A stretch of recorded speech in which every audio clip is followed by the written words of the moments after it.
আকাশবাণী কলকাতা। স্থানীয় সংবাদ পড়ছি বর্ণালী সিংহ। এখনকার বিশেষ বিশেষ খবর। জেলায় জেলায় জনকল্যাণ শিবিরগুলির মেয়াদ আরও একদিন বাড়ানো হয়েছে। কেন্দ্রীয় অর্থমন্ত্রী নির্মলা সীতারামন ও নীতি আয়োগের ভাইস চেয়ারম্যান অশোক কুমার লাহিড়ির সঙ্গে বৈঠক শেষে রাজ্যের অর্থমন্ত্রী স্বপন দাশগুপ্ত বলেছেন, কেন্দ্রের সঙ্গে সহযোগিতার পথেই চলবে রাজ্য সরকার। রাজ্যের আইন শৃঙ্খলা ব্যবস্থার পরিকাঠামো আধুনিকীকরণের লক্ষ্যে রাজ্য সরকার রাষ্ট্রীয় রক্ষা বিশ্ববিদ্যালয়ের সঙ্গে এক সমঝোতা চুক্তি স্বাক্ষর করেছে। রাজ্য সরকার দুর্গাপুজোকে বিশ্বমানের উৎসব হিসেবে তুলে ধরার পরিকল্পনা নিয়েছে। রেল স্টেশন ও সংলগ্ন এলাকা থেকে উচ্ছেদের ওপর জুন মাসের শেষ পর্যন্ত স্থগিতাদেশ দিয়েছে কলকাতা হাইকোর্ট। প্রধানমন্ত্রী নরেন্দ্র মোদীর কলকাতা সফরের আগে মহানগরীকে সাজিয়ে তোলার অভিযানে আজ গঙ্গার কয়েকটি ঘাটে পরিচ্ছন্নতা অভিযান চালানো হয়। আসছি বিস্তারিত খবরে। জেলায় জেলায় জনকল্যাণ শিবিরগুলিতে জনসমাগমের কারণে এর মেয়াদ আরও একদিন বাড়িয়েছে রাজ্য সরকার। আগামীকাল 18 তারিখ পর্যন্ত এই কর্মসূচি চলবে বলে প্রশাসনের তরফে জানানো হয়েছে। পুরসভা ও পঞ্চায়েতগুলিকে রাজ্যের তরফে এই মর্মে নির্দেশিকা পাঠানো হয়েছে। মুখ্যমন্ত্রী শুভেন্দু অধিকারী আজ দক্ষিণ 24 পরগনার ফলতার ফতেপুর ফুটবল মাঠে এক জনকল্যাণ শিবিরে যোগ দেন। সেখানেও মুখ্যমন্ত্রী আগামীকাল পর্যন্ত জনকল্যাণ শিবিরের মেয়াদ বৃদ্ধির পাশাপাশি এলাকার জন্য একাধিক নতুন উন্নয়নমূলক প্রকল্পের কথা ঘোষণা করেন। মুখ্যমন্ত্রী বলেন, আগামী বাজেটে রাজ্যের সরকারি কর্মচারী, যুবক ও কৃষিজীবী মানুষের জন্য বিভিন্ন ধরনের কর্মসূচি ঘোষণা করা হবে। আগামী 22 তারিখে রাজ্য বাজেট আছে, সেখানে যুবকদের জন্য, সরকারি কর্মচারীদের জন্য, আমাদের শিক্ষিত চাকরি প্রার্থীদের জন্য আমাদের আরো অনেক কর্মসূচি আপনারা দেখতে পাবেন। অন্নদাতা ভগবান, কৃষক যারা আছেন, কৃষকদের জন্য, তাদের জন্য আমরা কর্মসূচি নিতে চলেছি। ফলতার আইন শৃঙ্খলা রক্ষায় কঠোর ব্যবস্থা গ্রহণের কথাও জানান মুখ্যমন্ত্রী। উল্লেখ্য, এই জনকল্যাণ শিবিরগুলিতে এবার বিধবা ভাতা, বার্ধক্য ভাতার আবেদনপত্র রাখার নির্দেশ দিয়েছেন মুখ্যমন্ত্রী। বর্তমানে এই ভাতা আপাতত বন্ধ থাকলেও এ ব্যাপারে কেন্দ্রের সঙ্গে কথা বলবেন বলে গত সন্ধ্যায় নবান্ন থেকে জেলা শাসকদের সঙ্গে ভার্চুয়াল বৈঠকে আশ্বাস দেন তিনি। নীতি আয়োগের ভাইস চেয়ারম্যান অশোক কুমার লাহিড়ির সঙ্গে আজ নতুন দিল্লিতে রাজ্যের অর্থমন্ত্রী স্বপন দাশগুপ্ত এক বৈঠকে মিলিত হন। রাজ্য বিধানসভার অধিবেশনে বাজেট পেশের আগে পশ্চিমবঙ্গের অর্থনীতি, বিনিয়োগ, কর্মসংস্থান সৃষ্টি এবং বিকশিত পশ্চিমবঙ্গ গড়ে তোলার রূপরেখা নিয়ে এই বৈঠকে আলোচনা হয়। এছাড়াও রাজ্যের বাজেটকে আরও বাস্তবমুখী ও জনকল্যাণমূলক করে তোলার লক্ষ্যে নীতি আয়োগের ভাইস চেয়ারম্যান রাজ্যের অর্থমন্ত্রীকে পরামর্শ দেন বলে জানা গেছে। এদিকে রাজ্যের অর্থমন্ত্রী স্বপন দাশগুপ্ত আজ কেন্দ্রীয় অর্থমন্ত্রী নির্মলা সীতারামনের সঙ্গেও সাক্ষাৎ করেন। তিনি রাজ্যের অর্থনীতি বিষয়ে কেন্দ্রীয় অর্থমন্ত্রীকে অবহিত করেন বলে জানা গেছে। রাজ্যে বিভিন্ন কেন্দ্রীয় প্রকল্পের সুবিধা কিভাবে পাওয়া সম্ভব সে বিষয়েও আলোচনা হয়। বৈঠকের পর অর্থমন্ত্রী জানান, কেন্দ্রের সঙ্গে সংঘাত নয়, সহযোগিতার পথেই চলতে চায় নতুন সরকার। রাজ্যের বাজেট প্রসঙ্গে অর্থমন্ত্রী জানান, এবারে বাজেটে শিল্প, বিনিয়োগ, কর্মসংস্থান এবং উৎপাদন বাড়ানোর উপর বিশেষ জোর দেওয়া হবে। অন্য সরকার, গত 50 বছরে যে ধরনের শাসন পশ্চিমবঙ্গ এক্সপিরিয়েন্স করেছে, সেই তুলনায় আমরা হচ্ছি প্রো বিজনেস গভর্নমেন্ট। পুরোপুরিভাবে মানুষ যাতে রোজগার করতে পারে, শিল্প যেমন বাড়তে পারে, এইগুলোর ওপর একটা অনেক নজর। আর ভাতার রাজনীতি, হ্যাঁ কিছু দরকার হয়তো এখন আছে। আমরা কতগুলো প্রতিশ্রুতি দিয়েছিলাম সংকল্পপত্রে, সেই প্রতিশ্রুতিগুলো আমরা মোটামুটি রেখেছি। কিন্তু সামনের দিনে আমাদের লক্ষ্য হবে যে পশ্চিমবঙ্গকে একটা আধুনিক প্রোগ্রেসিভ অর্থনীতি কিরমভাবে তৈরি করা যায় সেটাই দেখতে হবে। রাজ্যের আইন শৃঙ্খলা ব্যবস্থার পরিকাঠামোর আধুনিকীকরণ ও প্রযুক্তি নির্ভর করে তুলতে পশ্চিমবঙ্গ সরকার ও রাষ্ট্রীয় রক্ষা বিশ্ববিদ্যালয়ের মধ্যে আজ এক সমঝোতা চুক্তি স্বাক্ষরিত হয়েছে। নবান্নে মুখ্যমন্ত্রী শুভেন্দু অধিকারীর উপস্থিতিতে রাজ্য পুলিশের মহানির্দেশক সিদ্ধিনাথ গুপ্তা এবং বিশ্ববিদ্যালয়ের pro vice chancellor Kalpesh H Wandra এই চুক্তিতে স্বাক্ষর করেছেন। চুক্তির আওতায় রাজ্য পুলিশ ও কলকাতা পুলিশের কর্মীদের জন্য সাইবার অপরাধ তদন্ত, ডিজিটাল ফরেনসিক, কৃত্রিম বুদ্ধিমত্তা নির্ভর নজরদারি, সন্ত্রাস দমন, উপকূলীয় নিরাপত্তা, মানব পাচার বিরোধী অভিযান এবং ড্রোন পুলিশিং এর মতো বিভিন্ন বিষয়ে পাঠ্যক্রমের মাধ্যমে প্রশিক্ষণ দেওয়া হবে। পরে মুখ্যমন্ত্রী জানান, রাজ্য পুলিশের নিয়োগ প্রক্রিয়ায় স্বচ্ছতা আনা হবে এবং সমস্ত থানাকে পর্যায়ক্রমে 112 জরুরি পরিষেবার আওতায় আনার পরিকল্পনা নেওয়া হয়েছে। সংশোধিত নাগরিকত্ব আইন সিএএ পোর্টালে আবেদনকারীদের জন্য নাম নথিভুক্ত করতে কোনো সমস্যা হবে না বলে কেন্দ্রীয় জাহাজ প্রতিমন্ত্রী শান্তনু ঠাকুর জানিয়েছেন। আজ নদিয়ায় সাংবাদিকদের তিনি জানান, নাগরিকত্বের আবেদন করার সময় পুরনো নথি লাগবে না, তবে নাগরিকত্বের শংসাপত্র পাওয়ার সময় প্রয়োজনীয় নথি জমা দিতে হবে। সিটিজেনশিপ সার্টিফিকেট নিয়ে যে সমস্যা রয়েছে সে বিষয়ে কেন্দ্র ও রাজ্যের মধ্যে আলোচনা হয়েছে এবং খুব শীঘ্রই তা মিটে যাবে বলে মন্ত্রী জানান। যারা সিএ অ্যাপ্লিকেশনটা করছে, অ্যাপ্লিকেশন করলে তারা পোর্টালে নাম তুলতে পারবেন, এটা নিয়ে সমস্যা হবে না। রাজ্যে এবং কেন্দ্রে এটা নিয়ে আলোচনা হয়েছে, আমি মনে করি অতি দ্রুত এর সমাধান হবে। না, সিএ তে অ্যাপ্লিকেশনের জন্য ওখানে ডকুমেন্টস তো লাগছে না, ওটা সার্টিফিকেট পাওয়ার সময় লাগছে, সিএ তে অ্যাপ্লিকেশনে লাগছে না। রাজ্য সরকার দুর্গাপুজোকে বিশ্বমানের উৎসব হিসেবে তুলে ধরার পরিকল্পনা নিয়েছে। রাজ্যের পর্যটন মন্ত্রী শঙ্কর ঘোষ আজ কলকাতায় এক সাংবাদিক বৈঠকে জানান, দুর্গোৎসবকে কেন্দ্র করে বাংলার পর্যটনকে বিশ্ব মানচিত্রে তুলে ধরার কথা ভাবা হচ্ছে। মুখ্যমন্ত্রী ও কেন্দ্রীয় সরকারের অনুমোদন সাপেক্ষে এই বিষয়ে কাজ শুরু হবে। দুর্গাপুজোর কার্নিভাল বিষয়ে রাজ্য মন্ত্রিসভার বৈঠকে আলোচনা হবে এবং মুখ্যমন্ত্রী এই বিষয়ে চূড়ান্ত সিদ্ধান্ত নেবেন। খবর শুনছেন আকাশবাণী কলকাতা কেন্দ্র থেকে। রেল স্টেশন এবং সংলগ্ন এলাকা থেকে উচ্ছেদের ওপর আপাতত জুন মাসের শেষ পর্যন্ত স্থগিতাদেশ জারি করেছে কলকাতা হাইকোর্ট। বিচারপতি হিরণময় ভট্টাচার্যের বেঞ্চ আজ এই স্থগিতাদেশ দিয়েছে। এই বিষয়ে দায়ের হওয়া 25টি মামলার শুনানির পর বিচারপতি তাঁর পর্যবেক্ষণে জানান, রেল সংলগ্ন জায়গায় উচ্ছেদের নোটিশ দেওয়া হলেও তা রেলের জমি কিনা সেই বিষয়ে প্রশ্ন রয়েছে, তাই এইসব জায়গার বিষয়ে তথ্য যাচাই করে রেলকে রিপোর্ট দিতে হবে। বালিগঞ্জ, যাদবপুর, ডানকুনি সহ যেসব স্টেশনে রেল উচ্ছেদের নোটিশ দেওয়া হয়েছে, জুন মাসের শেষ পর্যন্ত তা কার্যকর করা যাবে না বলে বিচারপতি তাঁর নির্দেশে জানিয়েছেন। হকার উচ্ছেদের প্রতিবাদে তৃণমূল কংগ্রেস নেত্রী মমতা ব্যানার্জি আজ কলকাতার ধর্মতলা থেকে সুবোধ মল্লিক স্কোয়ার পর্যন্ত মিছিলে অংশ নেন।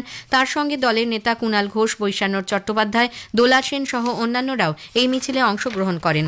পুনর্বাসন ছাড়া কোনো হকারকে উচ্ছেদ করা যাবে না বলে মিছিল থেকে দাবি তোলা হয়। বন্যা, নদী ভাঙন ও সেচ পরিকাঠামো দীর্ঘমেয়াদী উন্নয়নের 5টি প্রকল্পের জন্য রাজ্য সরকার কেন্দ্রের কাছে 17,800 কোটি টাকার বরাদ্দ চেয়েছে। কেন্দ্রীয় জলশক্তি মন্ত্রককে পাঠানো চিঠিতে সংশ্লিষ্ট প্রকল্পগুলির সম্ভাব্য ব্যয়, কেন্দ্র ও রাজ্যের অংশীদারিত্ব, উপকৃত জেলার সংখ্যা এবং বর্তমান পরিস্থিতির বিস্তারিত তথ্য দেওয়া হয়েছে। এই সব প্রকল্পের জন্য কেন্দ্রের কাছে একাধিকবার আবেদন সত্ত্বেও অর্থ বরাদ্দ মেলেনি। এ সংক্রান্ত আবেদনের চিঠির প্রতিলিপিও দেওয়া হয়েছে। কেন্দ্র রাজ্য সমন্বয়ের নতুন পরিবেশে প্রকল্পগুলি অনুমোদন এবং অর্থ বরাদ্দ প্রক্রিয়া দ্রুত হবে বলে আশা করা হচ্ছে। প্রাক্তন উত্তরবঙ্গ উন্নয়ন মন্ত্রী উদয়ন গুহকে গ্রেপ্তার করা হয়েছে। কলকাতার ফুলবাগানে তাঁর বাড়ি থেকে আজ সকালে প্রাক্তন মন্ত্রীকে গ্রেপ্তার করেছে কোচবিহার পুলিশ। এরপর তাকে কোচবিহারে নিয়ে যাওয়া হয়। উল্লেখ্য, উদয়ন গুহের বিরুদ্ধে 2021 সালের নির্বাচন পরবর্তী হিংসা সহ একাধিক অভিযোগ রয়েছে।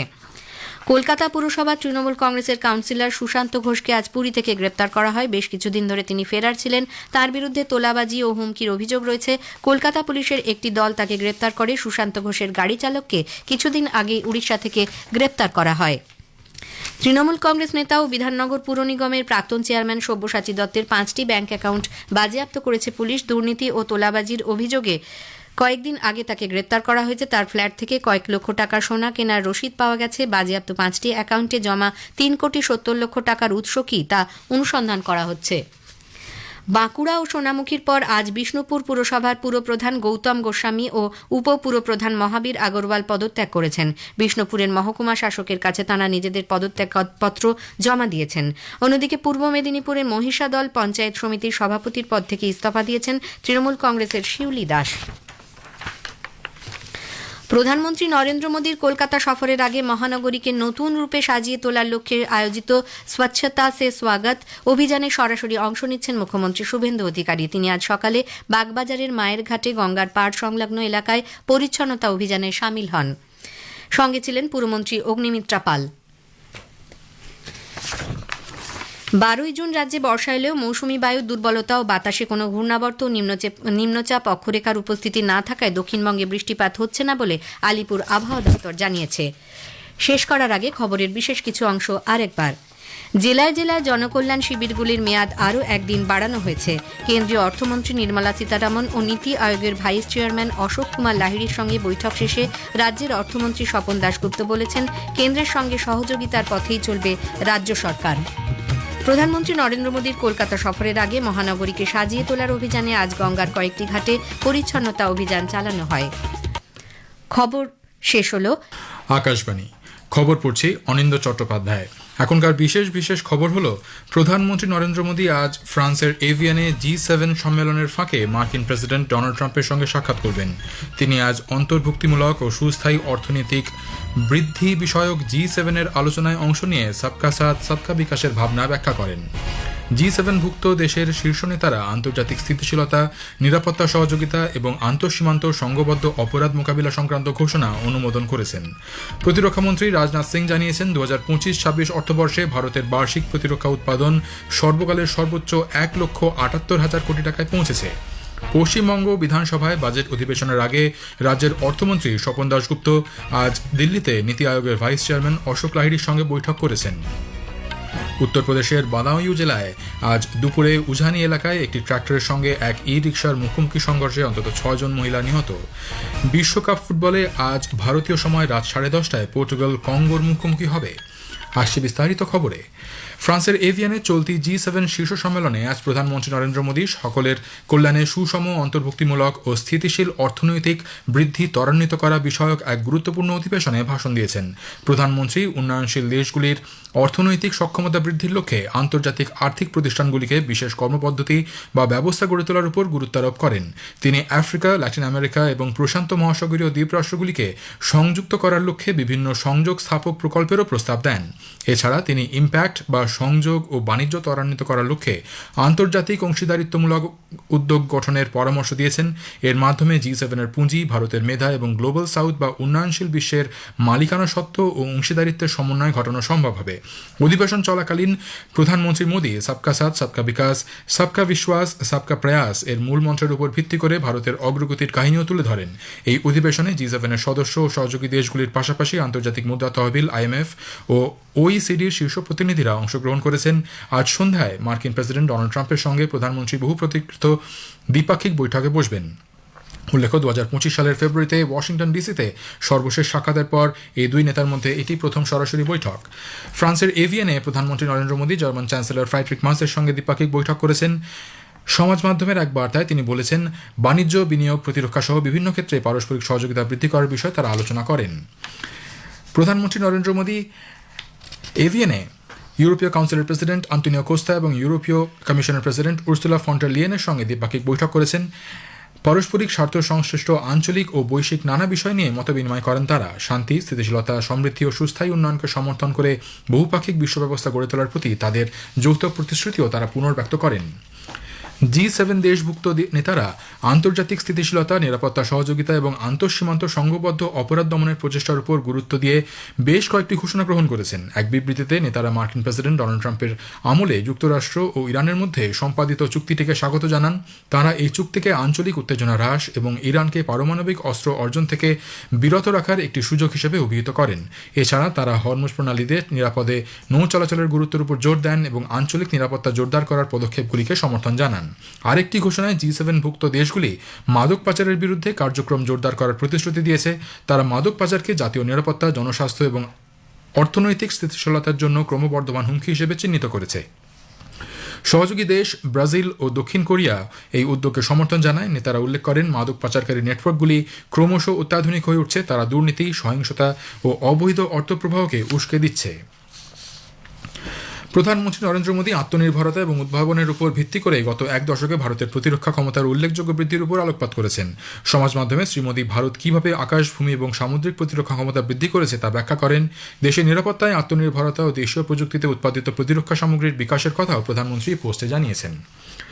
প্রতিরক্ষামন্ত্রী রাজনাথ সিং জানিয়েছেন, 2025-26 অর্থবর্ষে ভারতের বার্ষিক প্রতিরক্ষা উৎপাদন সর্বকালের সর্বোচ্চ 1,78,000 কোটি টাকায় পৌঁছেছে। সমাজ মাধ্যমে এক বার্তায় তিনি বলেন, গত অর্থবর্ষের তুলনায় উৎপাদন এবছর 15.6% বৃদ্ধি পেয়েছে। তিনি আরও জানান, 2013-14 অর্থবর্ষের 4,746 কোটি টাকার তুলনায় দেশীয় প্রতিরক্ষা উৎপাদন প্রায় 4 গুণ বৃদ্ধি পেয়েছে। কেন্দ্রীয় স্বরাষ্ট্রমন্ত্রী অমিত শাহ আজ নতুন দিল্লিতে এক বৈঠকে জাতীয় সাইবার ক্রাইম হেল্পলাইন 1930-র কাজ পর্যালোচনা করেন এবং এটিকে ঢেলে সাজানোর কাজ আধিকারিকদের নির্দেশ দেন। অভিযোগ জানানোর প্রক্রিয়া সহজ করার লক্ষ্যে কৃত্রিম বুদ্ধিমত্তা ও বহুভাষিক সহায়তা ব্যবস্থা ব্যবহারের জন্য তিনি আধিকারিকদের নির্দেশ দেন। প্রতিটি কলের যথাযথ ও চূড়ান্ত সুরাহা নিশ্চিত করতে সংশ্লিষ্ট সংস্থাগুলিকে বিভিন্ন রাজ্যের সঙ্গে নিবিড়ভাবে কাজ করার নির্দেশ দেওয়ার পাশাপাশি ব্যাংক অ্যাকাউন্ট ফ্রিজ করার ফলে উদ্ভূত অভিযোগগুলির সমাধানের জন্য তিনি নির্দেশ দিয়েছেন। কেন্দ্রীয় সরকার জানিয়েছে, মণিপুরে নিরাপত্তা বাহিনী রাজ্য জুড়ে বিদ্রোহ দমন ও আইন শৃঙ্খলা রক্ষার স্বার্থে অভিযান জোরদার করেছে। এদিন 3 জন জঙ্গিকে গ্রেপ্তার এবং 26টি অবৈধ বাংকার ধ্বংস করা হয়েছে। ধৃত জঙ্গিরা নিষিদ্ধ ঘোষিত পিপলস লিবারেশন আর্মি এবং এর রাজনৈতিক শাখা রেভলিউশনারি পিপলস ফ্রন্টের সক্রিয় সদস্য বলে শনাক্ত করা হয়েছে। তাদের ইম্ফল পশ্চিম জেলার বিভিন্ন স্থান থেকে গ্রেপ্তার করা হয়। নীতি আয়োগের ভাইস চেয়ারম্যান অশোক কুমার লাহিড়ির সঙ্গে আজ নতুন দিল্লিতে পশ্চিমবঙ্গের অর্থমন্ত্রী স্বপন দাশগুপ্ত এক বৈঠকে মিলিত হন। বাজেট পেশের আগে পশ্চিমবঙ্গের অর্থনীতি, বিনিয়োগ, কর্মসংস্থান সৃষ্টি এবং বিকশিত পশ্চিমবঙ্গ গড়ে তোলার রূপরেখা নিয়ে আলোচনা করেন তাঁরা। পাশাপাশি পশ্চিমবঙ্গের বাজেটকে আরও বাস্তবমুখী ও জনকল্যাণমূলক করে তোলার লক্ষ্যে নীতি আয়োগের ভাইস চেয়ারম্যান ডক্টর দাশগুপ্তকে পরামর্শ দেন বলে খবর। পশ্চিমবঙ্গের অর্থমন্ত্রী স্বপন দাশগুপ্ত এরপর কেন্দ্রীয় অর্থমন্ত্রী নির্মলা সীতারমণের সঙ্গে সাক্ষাৎ করেন। তিনি রাজ্যের অর্থনীতির বিষয়ে কেন্দ্রীয় অর্থমন্ত্রীকে অবহিত করেন। উল্লেখ্য, আগামীকাল পশ্চিমবঙ্গ বিধানসভায় বাজেট অধিবেশন শুরু হবে। বাজেট পেশ আগামী 22 জুন। কেন্দ্রের এনডিএ সরকারের 12 বছর পূর্তিতে আজ শুনবেন বিশেষ আলোচনা, অভ্যন্তরীণ ও বৈদেশিক নিরাপত্তার যুগ বদল ও ভবিষ্যতের চ্যালেঞ্জ। রাজ্য পুলিশের প্রাক্তন মহানির্দেশক অধীর শর্মার সঙ্গে কথা বলেছেন অভিরূপ ভট্টাচার্য। অনুষ্ঠানটি শুনবেন আজ রাত 9:30 থেকে 10টা গীতাঞ্জলি, ডিটিএইচ ও আকাশবাণী সোশ্যাল মিডিয়া প্ল্যাটফর্মে। খবর শুনছেন আকাশবাণী থেকে। উত্তরপ্রদেশের বদায়ু জেলায় আজ দুপুরে উজানি এলাকায় একটি ট্রাক্টরের সঙ্গে এক ই রিকশার মুখোমুখি সংঘর্ষে অন্তত 6 জন মহিলা নিহত হয়েছেন, আহত 3 জন। বদায়ুর জেলা শাসক অবনীশ রায় আকাশবাণী সংবাদকে বলেছেন, একই পরিবারের 9 জন মহিলা নিমন্ত্রণ স্বার্থে অন্য একটি গ্রামে যাওয়ার সময় দুর্ঘটনা ঘটে। তিনি বলেন, ই রিকশাটি একটি ট্রাক্টরকে এড়ানোর চেষ্টা করার সময় বিপরীত দিক থেকে আসা অপর একটি ট্রাক্টরের সঙ্গে সেটি সংঘর্ষ হয়। দুর্ঘটনার সঙ্গে জড়িত 2টি ট্রাক্টরই পুলিশ আটক করেছে বলে তিনি জানিয়েছেন। প্রধানমন্ত্রী নরেন্দ্র মোদী ঘটনায় গভীর শোক প্রকাশ করেছেন। সমাজ মাধ্যমে এক বার্তায় তিনি নিহতদের পরিবারের প্রতি সমবেদনা জানিয়েছেন। আহতদের দ্রুত আরোগ্য কামনা করেন তিনি। উত্তরপ্রদেশের মুখ্যমন্ত্রী যোগী আদিত্যনাথও এই দুর্ঘটনায় গভীর শোক প্রকাশ করেছেন। ক্ষতিগ্রস্তদের সব ধরনের সহায়তা প্রদানের জন্য আধিকারিকদের নির্দেশ দিয়েছেন তিনি। কেরালামে বর্তমানে বন্ধ আইটি প্রতিষ্ঠান এক্সালজিক সলিউশনস প্রাইভেট লিমিটেডের মালিক এবং বিরোধী দলনেতা পিনারাই বিজয়নের মেয়ে বিনা টি আজ কোচিতে এনফোর্সমেন্ট নির্দেশালয় ইডির সামনে হাজিরা দিয়েছেন। Cochin minerals and rutile limited এবং এক্সালজিকের মধ্যে সন্দেহজনক আর্থিক লেনদেন মামলায় তাকে জিজ্ঞাসাবাদ করা হয়। এর আগে বিনা টির বাসভবন থেকে বেশ কিছু নথি বাজেয়াপ্ত করার পাশাপাশি তার প্রাথমিক জবানবন্দিও রেকর্ড করে ইডি। কেন্দ্রীয় কৃষি ও কৃষক কল্যাণ মন্ত্রী শিবরাজ সিং চৌহান এবং পরিবেশ, বন ও জলবায়ু পরিবর্তন মন্ত্রী ভূপেন্দ্র যাদব শস্যের অবশিষ্টাংশ ব্যবস্থাপনা এবং ফসলের নাড়া পোড়ানোর দীর্ঘস্থায়ী সমস্যা সমাধান নিয়ে আলোচনার লক্ষ্যে এক উচ্চ পর্যায়ের বৈঠকে পরিণত করেন। গতকাল নতুন দিল্লিতে আয়োজিত এক বৈঠকে শ্রী চৌহান বলেন, নাড়া পোড়ানোর ফলে পরিবেশই শুধুমাত্র দূষিত হয় না, নষ্ট হয় মাটির উর্বরতা। ছোটখাটো কীট পতঙ্গ মারা পড়ে পৃথিবীর ভারসাম্য লঙ্ঘিত হয়। তিনি বলেন, চলতি বছরে বিভিন্ন রাজ্যে এ সংক্রান্ত একাধিক উদ্যোগ নেওয়া হচ্ছে।